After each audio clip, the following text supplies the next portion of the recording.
right, we're going to do a quick demonstration of how to set up an infusion of your max dose of TXA through a secondary line, which is the appropriate way to do so. So you'll notice in your TXA care map that it does state to mix 1 gram of TXA into 100 mils of normal saline and then run over 10 minutes. So let's do a demonstration of how to do that. So you're going to want to double check and see what you're carrying in your station for TXA. Some of them are coming in the full 1 gram per vial. What I have here is 500 milligrams per 5 mLs.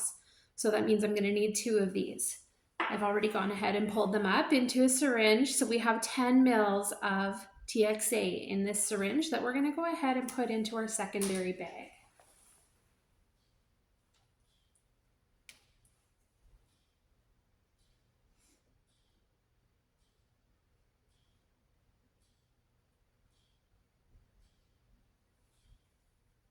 All right, so ordinarily you'd give that a little mix. I'm not going to in this video. And then what we're going to do from there is we actually need to calculate our drip rate or our drips per minute to start this infusion. So in the last Med Math Monday, number 4, that was just sent out to everyone, I did talk a little bit about your IV admin sets and how you're going to want to check the package for the drip factor. Or the drop factor, sorry. So our primary sets are at 15 drips per ml, and our secondaries are at 10 drops per ml. When you're running an infusion through a secondary line, you're always going to run your infusion or time your infusion according to the secondary line. So we're going to do our math with the 10 drops per minute. So if you'll remember, our formula for calculating an IV drip rate was going to be the volume divided by time. So our total volume is going to be 110 mLs in this little bag here, the 100 plus the 10 mLs of TXA. Our time is going to be 10 minutes. We always want our time in minutes.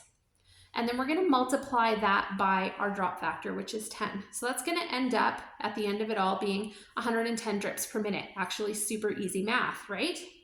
So when we're setting up a secondary line infusion, we do want to make sure that all the clamps are open on the bottom of our primary lines as well. So you're going to get a little bolus of saline while you get this going.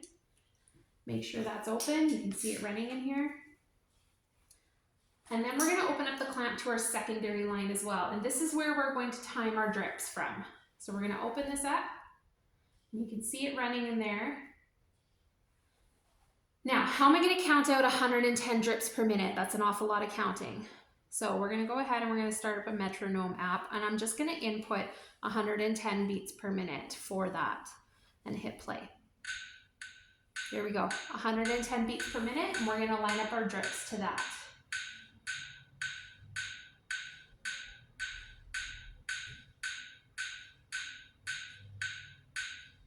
A bit faster.